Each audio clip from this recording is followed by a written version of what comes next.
So, if you live in the United States, you've definitely heard about this news story about these two escaped convicts in New York State, right? I mean, second guy was just captured yesterday, right?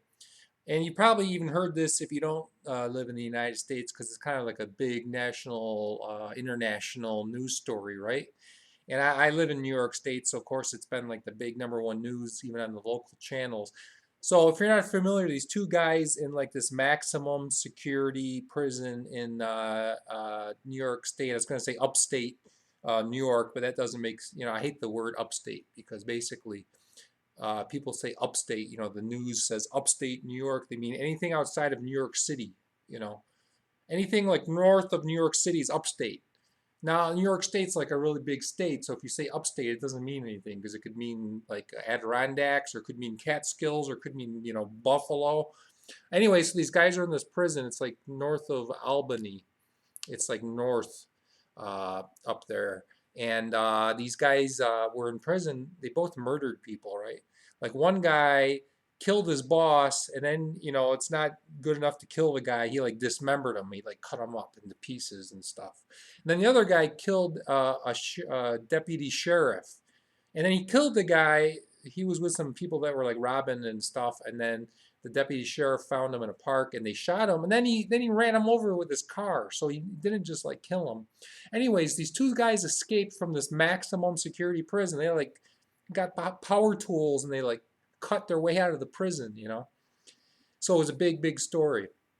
Now there's some things about this story though I find very like disturbing and puzzling and it's not that these guys were able to escape from a maximum security prison. That part, that's bad enough. That's not the puzzling and disturbing part to me. The more I heard about this story, the really disturbing and puzzling part was, why the hell did these guys want to escape in the first place? I mean, you find out that they were like working in this tailor shop in the prison with this woman, and the woman, ended up helping them to escape, right? She was like plotting with them.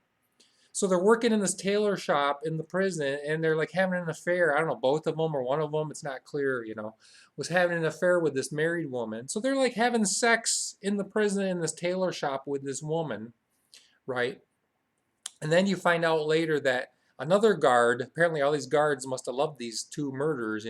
This other guard, he's like smuggling in tools and hamburger meat, okay? And then you find out that one of the guys gave them, or two of them, they gave them paintings they had done. They had done paintings and given them to this prison guard in exchange for this hamburger meat filled with tools. So I'm like, wait a second here. These guys are in prison. They're having sex in a tailor shop. They're getting a hamburger delivered to them. And what do they got? Like a barbecue grill in their jail cell? Are they having like barbecues? Like, hey, come down to my cell. Bubba, come down to my cell tonight. I'm having a barbecue. BYOB. What are they making? Like hot dogs and hamburgers on a grill?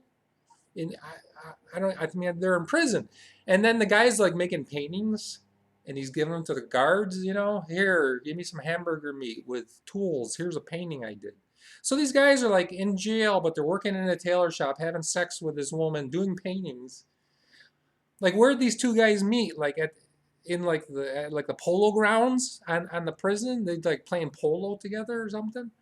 Now, don't get me wrong. I'm not one of these, throw away the key and lock them up kind of guys that just, oh, they're in prison, they should never see the sunlight. I'm not like that at all. I'm like a bleeding heart liberal. But I mean, come on, these guys, like, they dismembered someone and murdered them. The guy killed a deputy sheriff, and now they're like having some sort of Club Med, prison. They're doing paintings, and oh, I made a painting yesterday. Having barbecues in their jail cell. Bring me some hamburgers and hot dogs, and make some potato salad and having a barbecue. So why the hell did these guys escape? It sounded to me like they had it pretty good. And then they escaped, and then they're running through the woods, and they're living in campers and breaking into cabins and eating Pop Tarts.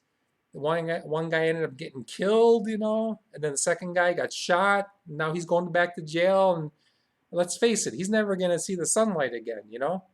So he goes from having sex in the tailor shop, barbecues, painting sessions, you know, and now he's going to be like in solitary confinement. So I don't get it. Like, why did these guys escape in the first place?